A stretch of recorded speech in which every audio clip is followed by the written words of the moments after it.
Yun, magandang araw po sa inyong lahat mga tol. Ngayon po ay February 15, 2026 at pag-usapan po natin ito pong mga pinangalanan ng International Criminal Court bilang co-perpetrators ni Rodrigo Duterte sa kasong Crimes Against Humanity. Sino-sino po sila? Ayon po sa ICC, ito ay sina Senator Bongo Bato de la Rosa, ang dating Secretary of Justice na si Vitaliano Aguirre, ang dating mga PNP chief na sina Ronald de la Rosa, nabanggit ko na rin kanina, si Vicente Danao, si Oscar Albayalde, yung isang pumanaw na Camilo Cascolan, at saka dating PIDEA Director La Peña, at saka dating NBI Director Giran. No? 8 po sila na partikular na pinangalanan ng ICC. Pero may mga iba pa pong high-ranking PNP official at high-ranking government official na sa ngayon, hindi pa po natin alam kung sino.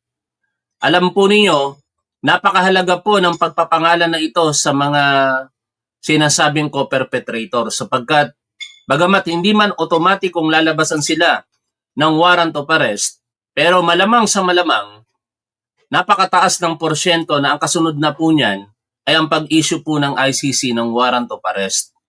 Kaya naman, ito pong si Senator Ronald de la Rosa, noong Oktubre pa lamang, nang mapag-alaman niya ayon sa mga chismis, partikular sa pahayag ni Ombudsman Boyong Remulla na meron na po siyang warrant of arrest, hindi na po ito nagpakita sa publiko. Nagtago na po ito.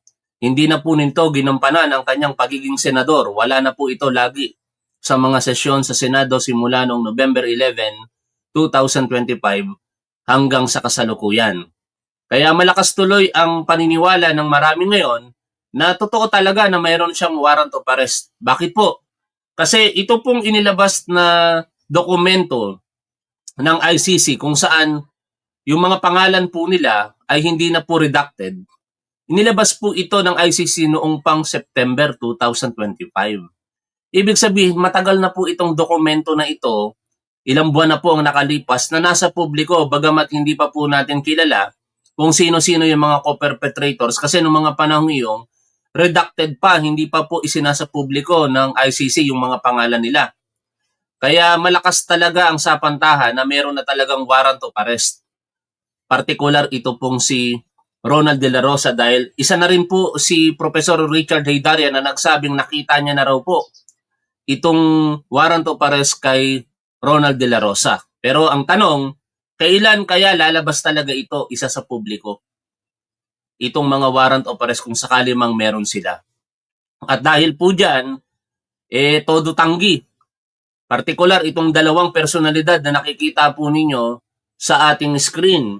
Si Senator Bongo at si Vitaliano Aguirre sa kanilang partisipasyon. Wala daw po silang partisipasyon sa inaakusang krimen laban kay Rodrigo Duterte. Medyo masakit ito mga tol. Sa totoo lang, kung ako Duterte supporter o kaya kamag-anak ni Rodrigo Duterte o kaya si Rodrigo Duterte mismo, tapos ganito po yung mga maririnig ko sa mga taong pinagkatiwalaan ko na parang iniiwan na ako sa ere, masasaktan ako. Pero syempre, ako po si Top 1, hindi naman Duterte supporter, hindi naman kamag-anak ni Duterte, at hindi lalo si Rodrigo Duterte. Kaya hindi natin alam kung ano yung nararamdaman nila sa ngayon. Pero bago natin basahin ang kasagutan o pagtatanggol sa sarili nito pong si Senator Bongo, kahapon inilabas niya po yan sa kanyang Facebook page, balikan muna natin yung mga balita kaugnay po nito. Magandang hapon po.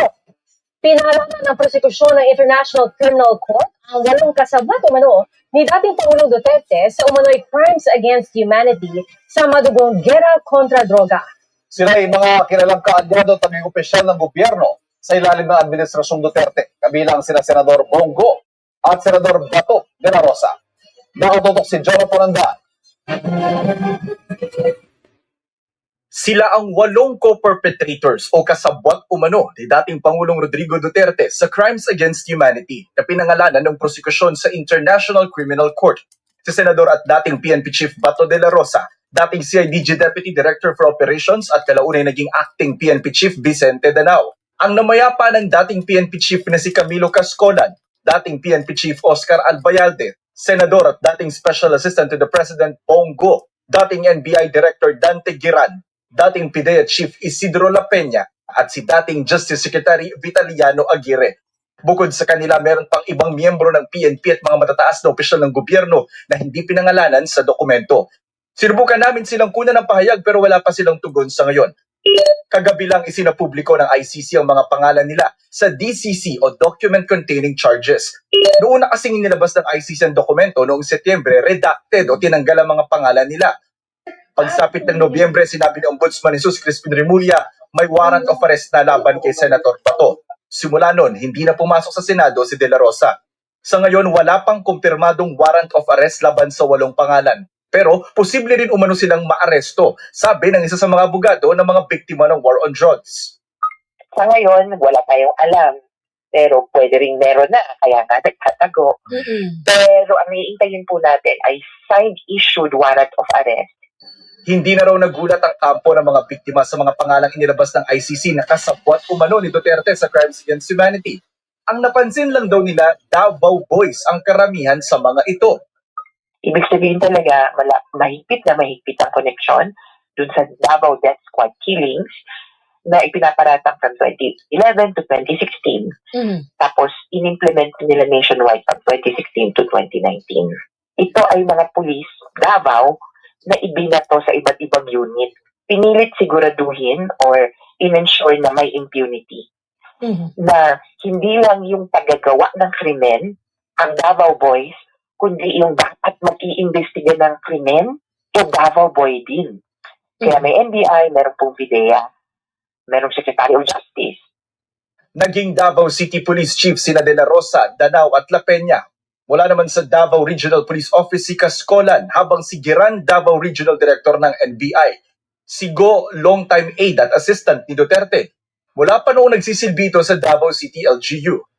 Batay sa document containing charges mula 2011 noong mayor ng Davao City si Duterte hanggang 2019 na presidente na ito, nagkaroon umano si Duterte at mga kasabwat niya ng common plan o kasunduan para inutralize ang mga kriminal na sangkot sa illegal na droga sa pamamagitan ng pagpatay. Noong mayor pa siya, ginamit raw ni Duterte ang mga pulis at ilang civilian hitmen o ang DDS o Davao Death Squad para pumatay. Nang maging Pangulo, inappoint ni Duterte ang kanyang mga co-perpetrator mula Davao City sa mga high-level national position. Dito na itaguyod raw nila ang isang network na kasama na ang Estado tulad ng law enforcement agencies gaya ng PNP, PIDEA, NBI at maging Bureau of Corrections. Pinagalaw raw ang mga ito tulad ng DDS.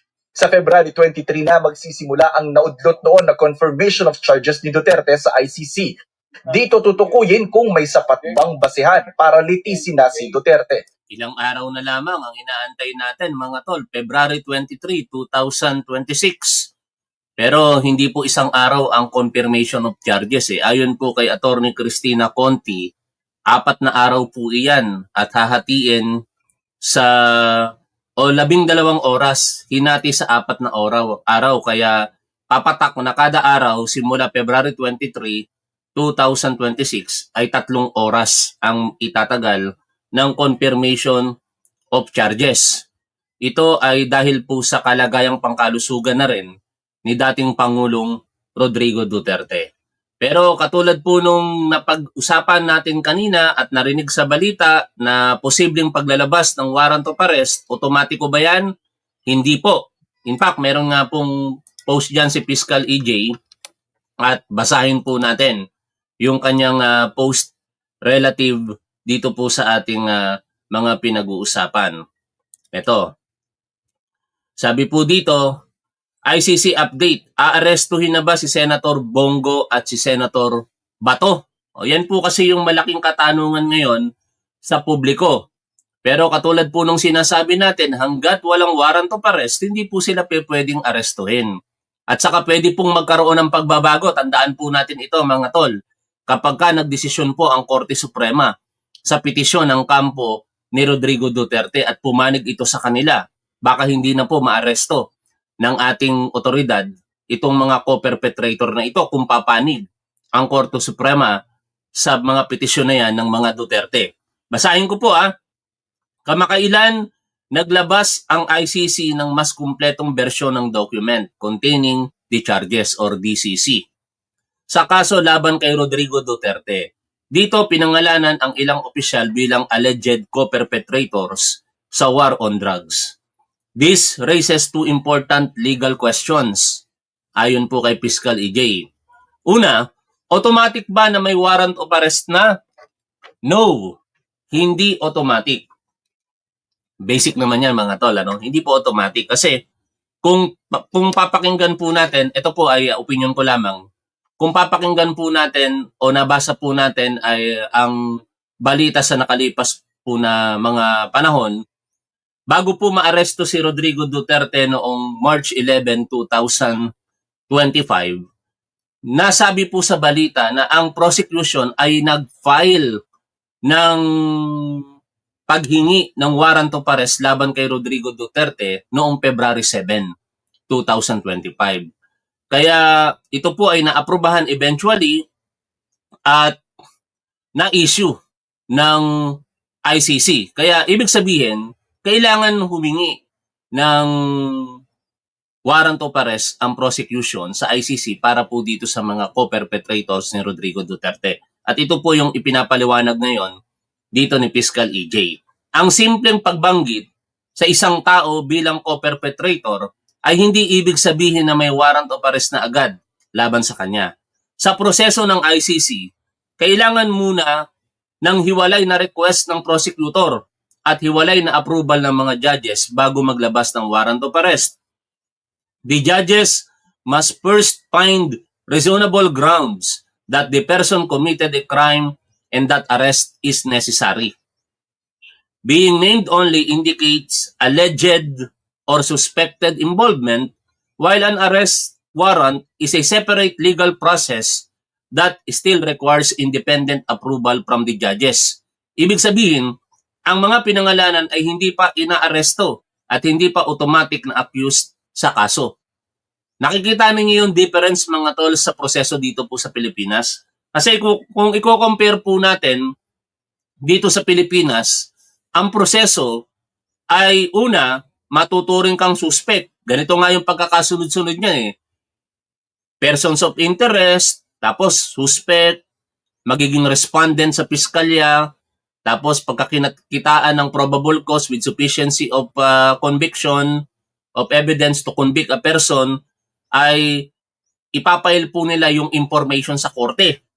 Kapag na-file na po yung information sa korte, tinanggap po ito ng korte, tapos ministerial na lamang kadalasan, titingnan ng korte, ang tawag po doon, judicial determination of probable cause. Pagkatapos po ng judicial determination of probable cause na yan, ay sinasagawa po ng judge, mag-i-issue na po ito ng warrant of arrest. Samantala dito sa kanila, separate yung pag-request. Hindi porket na isampa na yung reklamo, automatic mag-i-issue na ng warrant of arrest. Hindi po ganon sa ICC. O balik po tayo dito po sa binabasa po natin. Ikalawa, sabi po dito ni Fiscal EJ, ano ang implikasyon ng pagbanggit ng kanilang mga pangalan bilang co-perpetrators? This is legally significant.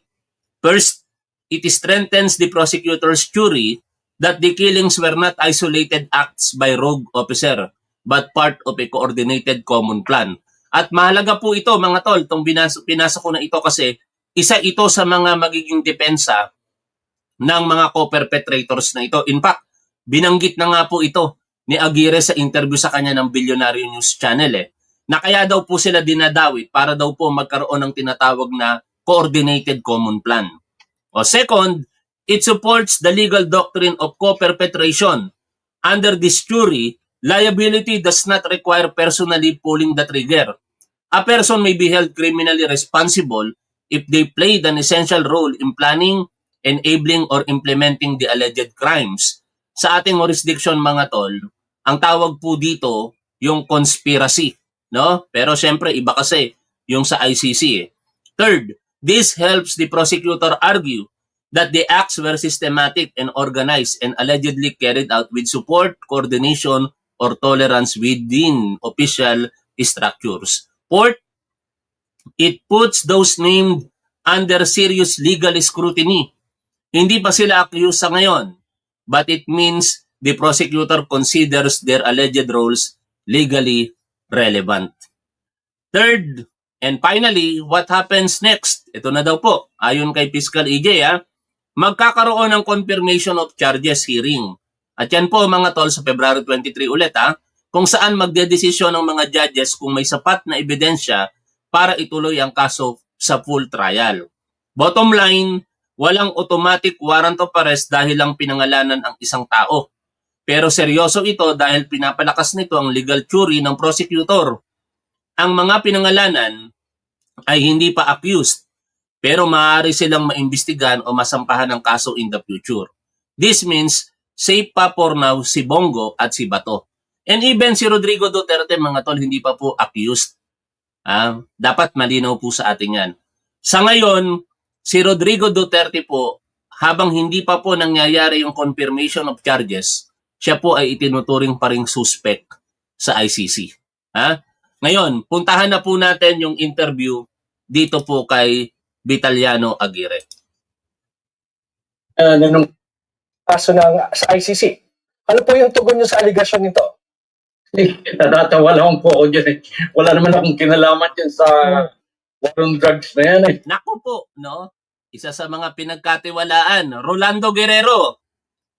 Anong nararamdaman mo bilang Duterte supporter na ganito ngayon yung mga pinagkatiwalaan ni Rodrigo Duterte na todo tanggi na sa kanilang di umano'y partisipasyon?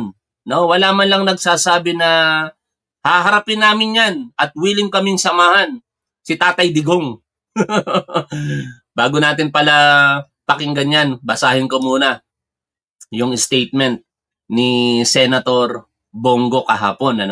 Ito po yung kanyang tugon sa pagdawit sa kanya sa ICC. I have recently been made aware of the allegations referenced in the redacted version of the document containing the charges issued by the International Criminal Court from the Office of the Prosecutor on February 13, 2026, in which my name has been identified as an alleged co-perpetrator.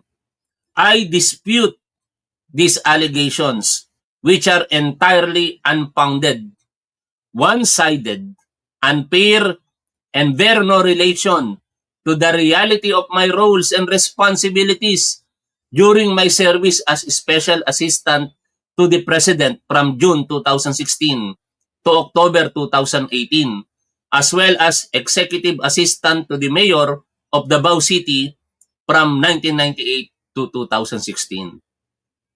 Narinig nyo na mismo kay Bongo.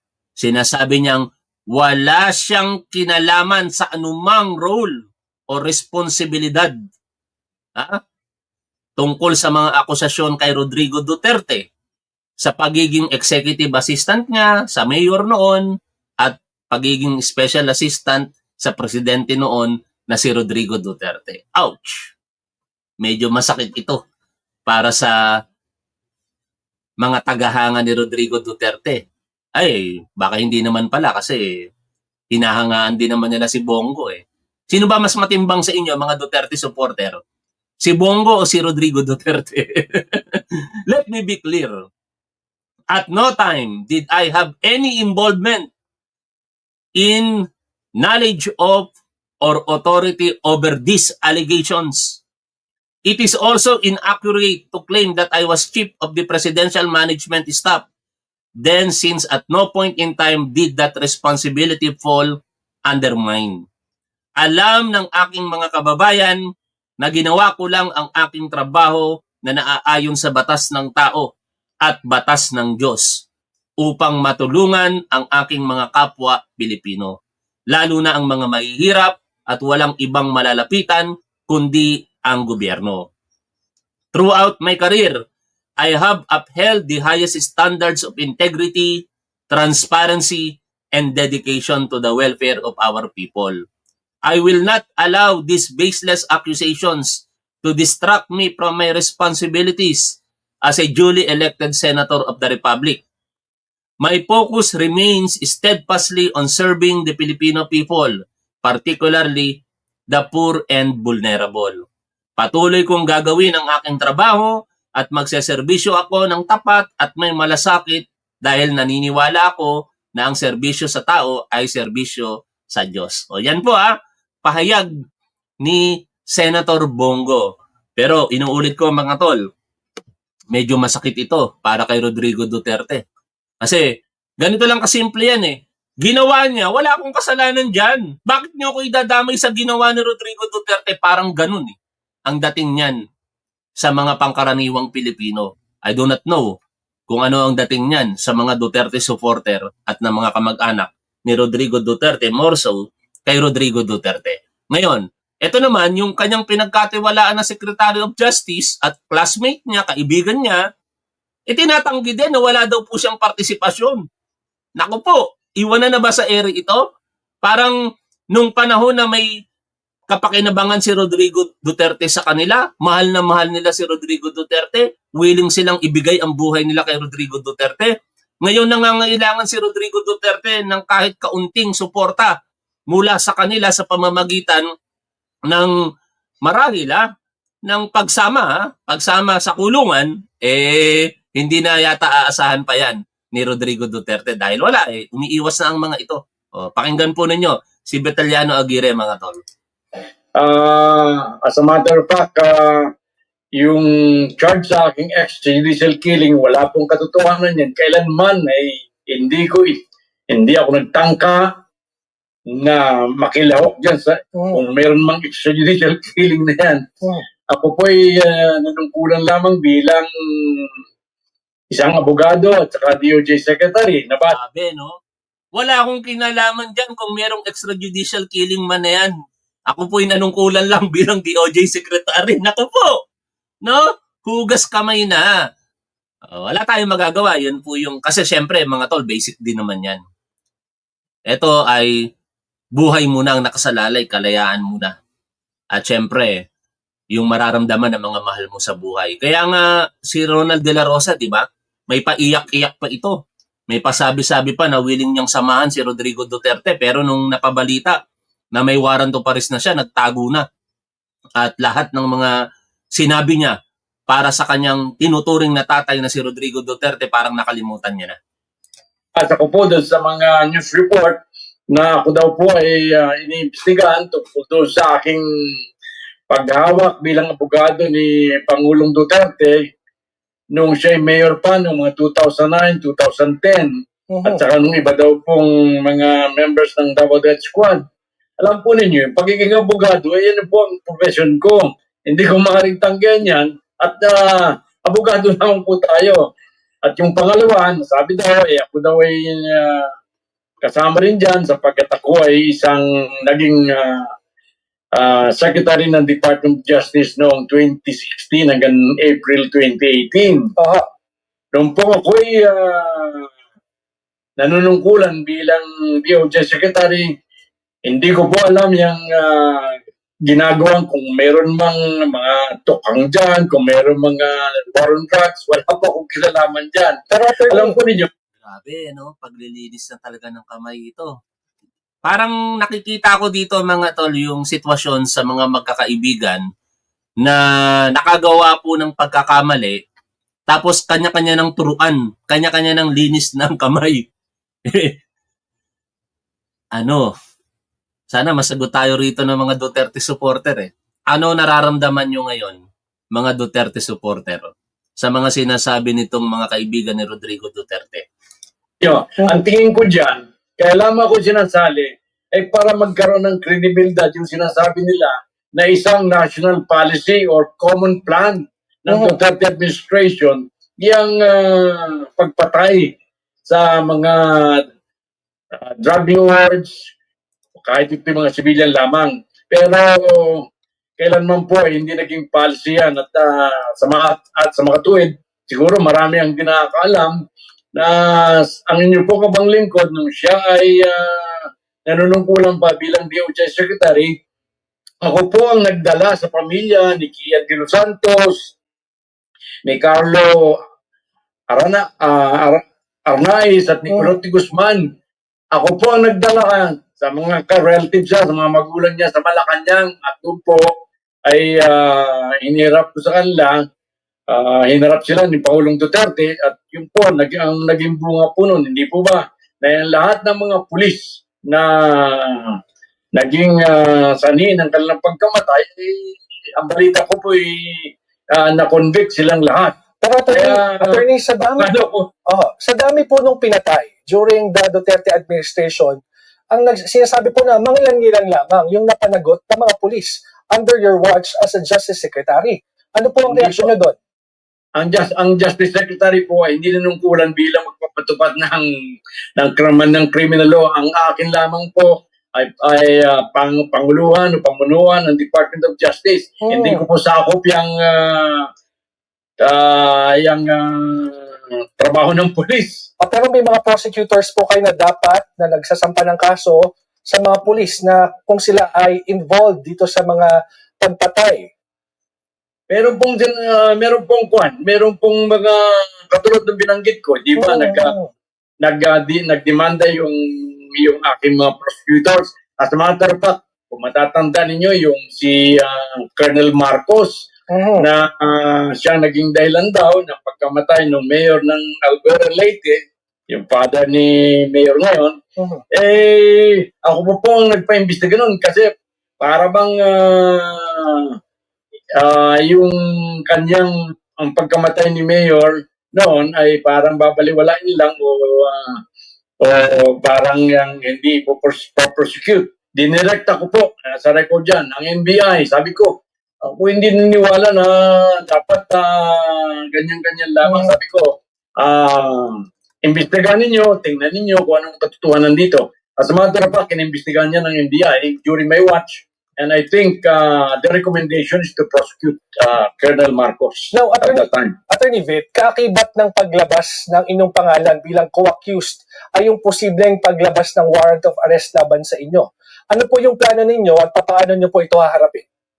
Una-una po, hindi ako natatakot dyan sapagkat tulad ng sabi ko na po yung interview ni Ms. Pinky Webb sa kanyang on point, wala akong kasalanan dyan. Hindi ko yan kinatatakutan. Ikalawa, wala akong magagawa dyan. Kung talagang kuya arestuin, nandito lang ako. Hindi ako maaaring magtago sapagkat ako'y naghahanap buhay. Ako'y nagtago, walang... Ito naman ang maganda rito. Kung sakasakali, nanggaling na mismo kay Vitaliano Aguirre II na hindi siya magtatago. Kung sakaling merong warrant of arrest laban sa kanya, wala siyang magagawa kung hindi magpa-aresto. Pero ang hirit kasi dito ni Aguirre, magdesisyon na ang Korte Suprema. At ano ang implikasyon nun kung sakasakali mga tol? Kapag ka pumabor ang desisyon ng Korte Suprema, which is karamihan sa mga yan appointed ni Rodrigo Duterte, hindi na maaaresto itong sina Vitaliano Aguirre, Senator Bongo, Senator Ronald De La Rosa at iba pa. Kasi bawal na no? Kaya aabangan natin yan. Sana maging karapat-dapat sa harapan ng batas at sa harapan ng publiko ang magiging desisyon ng Korte Suprema. Maghahanap buhay sa pamilya ko. Kaya nandito lang ako. I'm going to face anything. Ang sana lang, ang hiling ko ay yung maging malinaw na kung anong basihan, kung ano ang patakaran tungkol dito sa warrant of arrest na i-issue ng ICC. Sapagkat sa ngayon ay hindi pa masyadong malinaw. Kaya hopefully in the coming days, sana mag-come out ang Supreme Court ng isang malinaw na patakaran katulad nung patakaran na inilabas nito tungkol sa extradition na malinaw na hindi ka maaaring bastan lang damputin at padala sa foreign country sa isang extradition ng walang proseso ang judicial process dito sa Pilipinas. So, yan ang dapat mangyari dito. Attorney Vic, so can you categorically say na wala kayong planong lumabas ng bansa para i-evaluate ito? Hindi ako lalabas ng Maynila. Tuloy-tuloy lang ako I am practicing my law. Kasi after my stint sa DOJ, sa Napolcom, I have to work kasi I have some grandchildren to help. May meron pa akong kaunting kuhan, pero I really hate to be idle. I really hate to retire muna. Hindi muna ako mag-retire. Nandito lang ako, nagpa-practice. Attorney Vitt, siguro yung mensahe nyo na lamang doon sa mga pamilya ng biktima ng war on drugs na naniniwala na wala silang hustisyang nakamit nung kayo ay Justice Secretary. Hindi po totoo yan. At saka hindi dapat yan ibintang si Justice Secretary. Ang Justice Secretary po, kung yung mayroong idudulog sa amin na malakas ang ebidensya, ay sigurado ka-akto yung aming mga piskal. Ang problem po ay kayo rin nagsasabi dyan, na sinasabi nyo dyan na yung mga pulis ay wala namang ebidensya pinoprosecute. Ay hindi namin po kanyon, hindi namin yun katungkulan. Ang katungkulan namin, isubmit ninyo, pagkain kayo ng demanda sa aking departamento, at yan ay aaksyonan nung panahon yun. Siyempre, lahat ng mga sinasabi nila ngayon, si Bongo at saka si Aguirre, side nila yan eh. Kaparaanan nila yan para protektahan ang kanilang interes.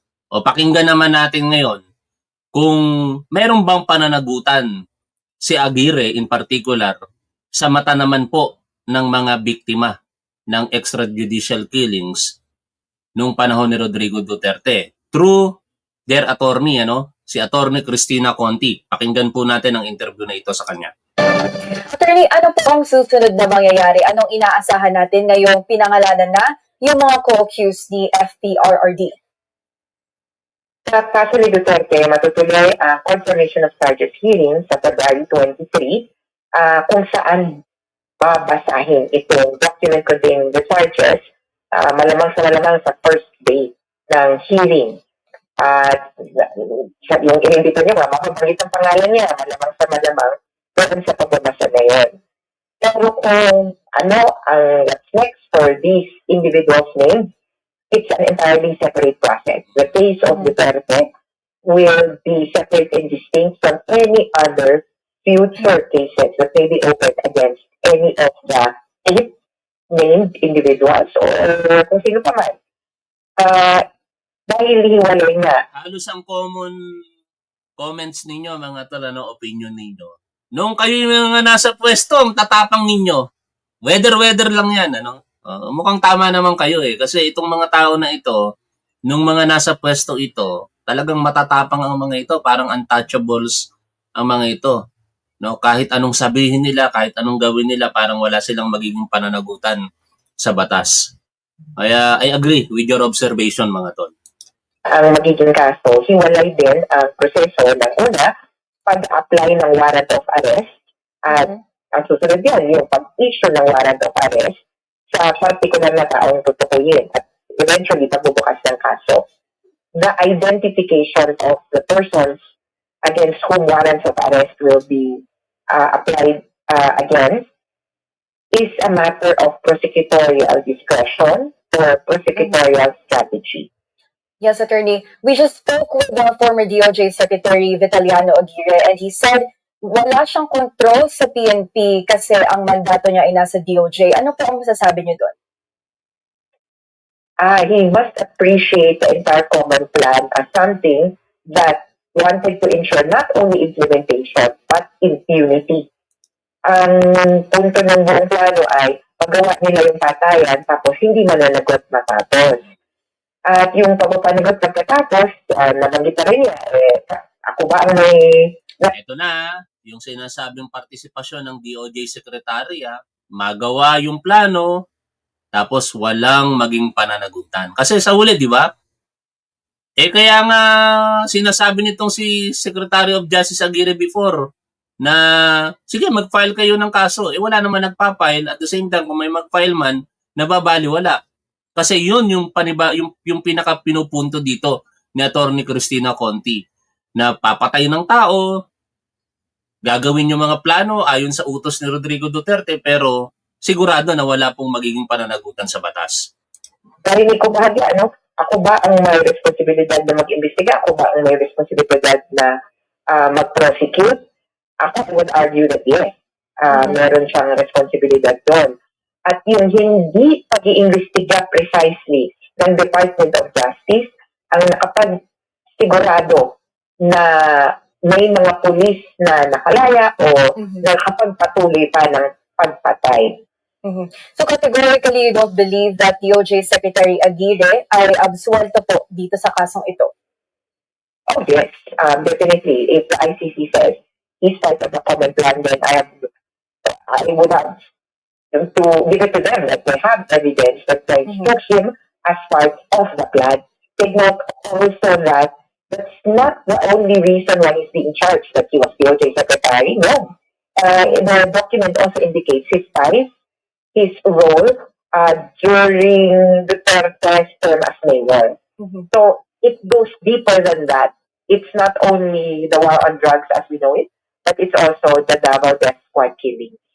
Attorney Conti, nag-release na rin po ng statement si Senator Bongo. At ang sabi niya, yung authority niya as a special assistant to the president and then mayor ay walang kahit anong relasyon sa umano'y drug killing sa panahon ni FPRRD. How does the international court see this line of defense?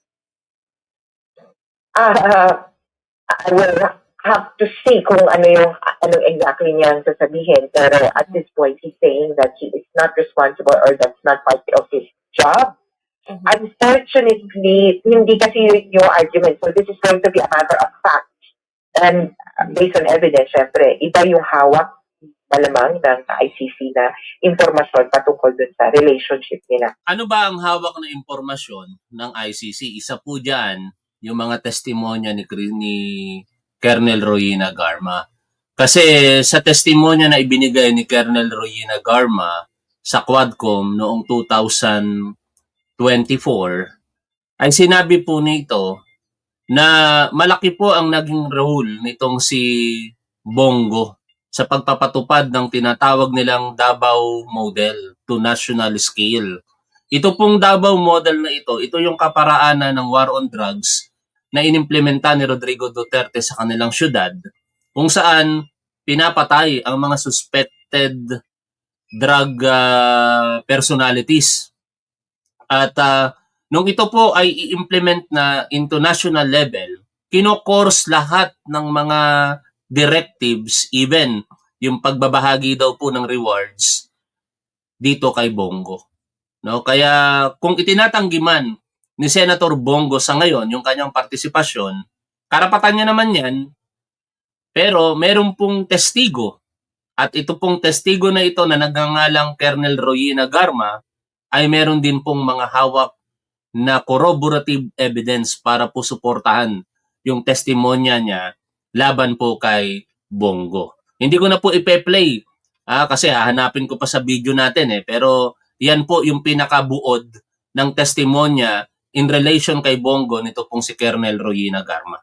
Yeah. Of course, it's easy to say that on the face of things, on the assignment as special assistant to the president, it may not have been written. But then again, where do you really see an instruction on paper that says kill them all? Diba? So, ito pong war on drugs na ito at yung buong nangyari nung panahon na nanunungkulan si Duterte, hindi naman sinasabi ng ICC ay nakapapel yan sa pangkalapatan. Kaya abang po tayo dun sa hawak na ebidensya ng korte. Attorney, dun po sa ni-release na document ng ICC, may nakasulat po doon na the co-perpetrators control the structure of power and therefore control the will of the physical perpetrators o kumbaga yung hitman. Pwede niyo po bang i-explain ng kaunti lamang sa ating mga viewers kung anong ibig sabihin ito? So una, yung instruction ng kung paano papatayin, sinong papatayin. Kaya dito na natin nakita or nalaman na meron palang reward system. Kapag nakapatay kayo ng tao o ng sinususpetsahang drug addict, ito ang makukuha nyo. May quota system din. At may paraan din kung paano tukuyin kung sinong pa. Tatlo yung kaparaanan kung paano ginamit ang pera no? Yung refund sa operational expenses, yung reward sa bawat ulo ng mapapatay, at saka meron pang isang pagbabalik ng pondo na hindi ko maalala, pero tatlo pong kaparaanan yun kung paano ginamit ang pera para po ipatupad itong war on drugs kay Rodrigo Duterte. Sabi ni Ireneo Puntuya, naalala ko tapos nang sabihin ni Digong na iyan si Bato, isa din yan na Davao Death Squad Commander. Oo, sa ano po yun eh. Kung hindi tayo nagkakamali, sa hearing po iyon ng Senado, ng ituro mismo ni Rodrigo Duterte. Yan, yung senador na yan, si Bato de la Rosa yung tinutukoy niya. Commander yan ng Death Squad. Napakamot sa ulo. Napakamot ng ulo si Ronald de la Rosa during that time. Kumbaga, at dito yung drug list. Kung maalala natin, iba't ibang klase ng drug list ito. May narco list mula sa President's Office. Nagkaroon pa nga ng panahon na may drug maps. Ihulog mo yung pangalan ng di umano or tingin mo mga drug addict sa lugar nyo. Pangalawa, sa pagsisigurado na matutupad o magaganap yung mga patayan, in-ensure nila na yung mga papatay ay may baril, may pagkakataon, may excuse, may modus operandi. At yung panghuli, at ito dito papasok na itong katulad ni Vitaliano Aguirre, ang pagsisigurado na hindi sila mananagot. Ang kawalan ng investigasyon mismo nga, yun yung nagpapakita na bahagi ito ng isang mas malaking plano. Hindi lang ito one-off, hindi lang ito minsan ng patayan. At ultimo, sa pangkalahatan, makikita natin ito sa mga bilang ng napatay. Itong 1,640 di umano ang namatay sa drugs operations sa panahon ni Duterte. Hanggang 2022 naman ito. Yan yung official count ng ating gobyerno. So, palagay nyo ba, hindi ba magtataka dapat ang Department of Justice na ganito karami ang namamatay sa lansangan? Kaya kailangan tingnan ito ng pangkalahatan and reading between the lines or reading behind what is written. Yes, Attorney, may aasahan po ba tayong arestuhang pwede mangyari bago ang confirmation of charges sa February 23? Well, posible yan. Ako wala akong pag-asa o hope pa na like ngayon magkakaroon ng arestuhan. Kasi again, yung pong document containing the charges ay hindi naman automatically warrant of arrest. Tama, katulad po ng paliwanag ni Fiscal EJ. Pero ang maganda dyan mga tol, malaking bagay na isinapubliko na ng ICC yung mga pangalan nila. Kasi it means na meron pong basihan yung mga inirereklamo laban sa kanila para patuloy na imbestigahan. Kung ang unang pinangalanan dito, dahil lantad naman talaga si Rodrigo Duterte, and eventually ni-request ng prosecution na mag-release ng warrant of arrest laban kay Duterte, at nangyari nga po yun, malamang sa malamang, ito pong mga co-perpetrators na sina Senators Bongo, Ronald de la Rosa, former SOJ Vitaliano Aguirre, former PIDEA Director La Peña, former NBI Director Dante Giran, former PNP Chief Vicente Danao, Oscar Albayalde, with the exception of Camilo Cascolan dahil patay na siya, naniniwala ako, malakas ang paniniwala ko na eventually lalabasan po ito ng mga warrant of arrest. Ang tanong na lamang kung kailan at kung ito po ba ay maipapatupad pa ng ating gobyerno. Maraming salamat sa inyong lahat mga tol sa 500 plus watching from YouTube channels po natin at saka 150 plus watching from Facebook. Shoutout po sa inyong lahat. Lagi po nating tandaan kung ano ang tama at dapat doon po tayo. Keep safe. See you always. Bye for now mga tol.